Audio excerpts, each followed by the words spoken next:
कहावत है कि पूत के पाँव पालने में दिखाई देने लगते हैं। और राजू श्रीवास्तव जी का भी यही था कि बचपन से ही उनके अंदर हुनर था, बचपन से ही उनके अंदर हंसने और हंसाने का एक किरदार ऐसा पैदा हो गया था और वही किरदार उनके अंदर हमेशा हमेशा जीता रहा। जब तक उनकी ज़िंदगी रही, जब तक उनका जीवन रहा, तो उसी किरदार में वो जीवित रहें। ऐसे विद्यालय में मैं आप सबको लेकर आया हूँ, द एक्सप्रेस न्यूज़ की टीम लेकर आई है, जहाँ पर बचपन में उन्होंने पढ़ाई की और जहाँ कल्चरल प्रोग्राम जो कहना है शुरुआती दौर में, तो वहीं से शुरुआत किया। एएस शाह आप विद्यालय देख रहे होंगे, उस विद्यालय में आए हैं।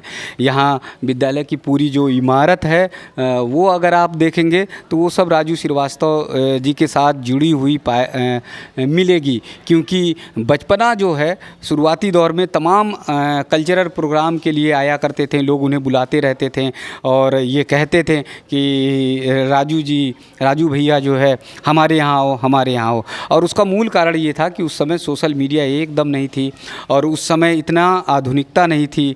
बहुत सारे ऐसे बच्चे थे जिनके अंदर हुनर भी था, लेकिन वो हिचकिचाहट के नाते कह नहीं पाते थे। राजू श्रीवास्तव जी के अंदर ऐसा था कि वो बेबाकी से किसी भी चीज़ को धड़ल्ले से कहते थे। तो इसके कारण से जो है जो लोग थे, मोहल्ले के लोग थे, स्कूल के लोग थे, वो भी बुलाया करते थे। तो शाह साहब हैं हमारे साथ में हैं, उनसे बातचीत करेंगे कि कैसे उनका जुड़ाव था। क्योंकि ये विद्यालय मैं आपको सबको बता दूं कि 1963 में जब राजू जी का जन्म हुआ था, उसी समय ये विद्यालय स्थापित हुआ था और उसके बाद आज तक जो है विद्यालय है, चल रहा है। शाह साहब जो है वो उसे संचालित कर रहे हैं। जी, राजू श्रीवास्तव जी का बचपना यहाँ से जुड़ा हुआ था। जी, ये हमारा संतरेश्वर में एक गांव था, नयापुरवा गांव कहलाता था। अच्छा, उस समय आबादी यहाँ बहुत कम थी। ये किदवई नगर उस समय आबाद हो रहा था। हाँ, तो हमारा ये गांव का पहला स्कूल था। जितने भी बच्चे, छोटे बच्चे हुआ करते थे, वो सब यहाँ पढ़ते थे।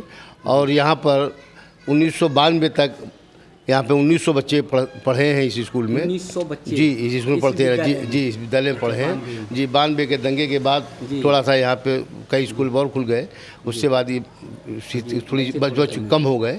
लेकिन कल्चरल प्रोग्राम में यहाँ था कि राजू श्रीवास्तव जी यहाँ पे बचपन से पढ़े और यहाँ पर जब वो छोटी उम्र की बाल्यावस्था थी उनकी, तो उस वक्त यहाँ से पढ़ाई स्टार्ट की थी उन्होंने। ABCD से उन्होंने पढ़ाई स्टार्ट की थी और उनके दूसरे भाई भी यहाँ पढ़े हैं, जो बड़े भाई थे उन्होंने भी यहाँ शिक्षा ग्रहण की है। क्योंकि उनके यहाँ हमारा गांव था, गांव के नाते से इससे अलावा कोई दूसरा स्कूल यहाँ पे नहीं था। अच्छा, राजू की जो डेट ऑफ बर्थ है वो कितनी है? मेरी डेट ऑफ बर्थ है 8/7/1952। 1952 जी। और मैं जब हाई स्कूल कर रहा था उस वक्त मैं यहाँ के बच्चों, चूँकि मेरा इस विद्यालय था, पिताजी देखते थे, मेरे नाम से ही विद्यालय ये शाह नाम है और मेरा नाम पूरा अब्दुल समी शाह है।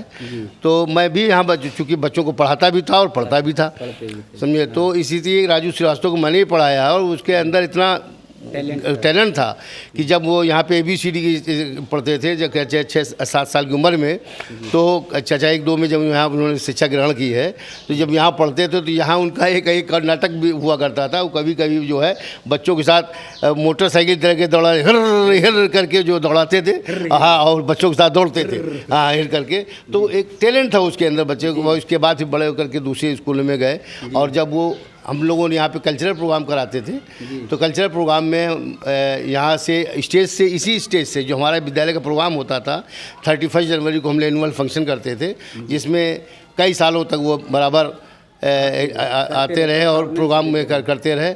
और इसके बाद बड़े होने के बाद फिर वो मुंबई चले गए और ईश्वर ने उनको इतनी ख्याति प्राप्त की कि आज वो हिंदुस्तान में एक हास्य कलाकार के रूप में वो हुए।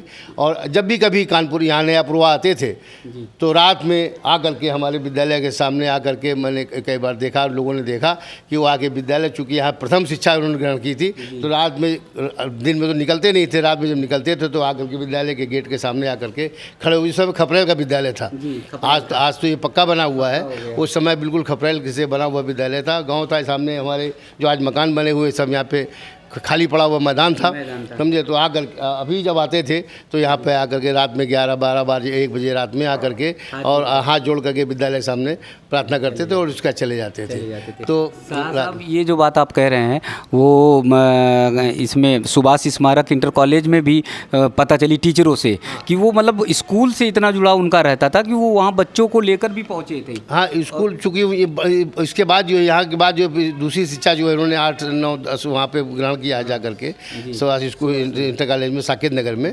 इसके बाद वहाँ पढ़ाई की है, उसके बाद भी यहाँ पे प्रोग्राम करते रहे हैं वो। उसके बाद हाँ, उसे जब वो बड़े भी हो गए और ये कल्चर प्रोग्राम करते थे तो जब भी कभी आते थे प्रोग्राम में शामिल होते थे और एक आध कोई ना कोई ड्रामा या कोई ना कोई नाटक शामिल कर यहाँ करते रहे, चुटकुला कहानी करते रहे और बड़ा टैलेंट था उस बच्चे के अंदर।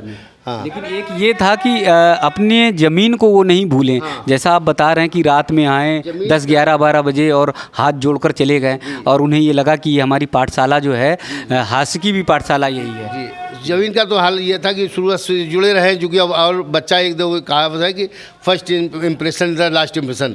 बच्चा अपने जो जहाँ से कक्षा 1 ABCD पढ़ता है, छोटा बड़ा पढ़ता है, तो उसको बच्चा कभी नहीं भूलता, समझे। इसलिए वो यहाँ पे आते थे, चूँकि गांव का स्कूल था, ये हमारे उनके महल्ले का स्कूल था।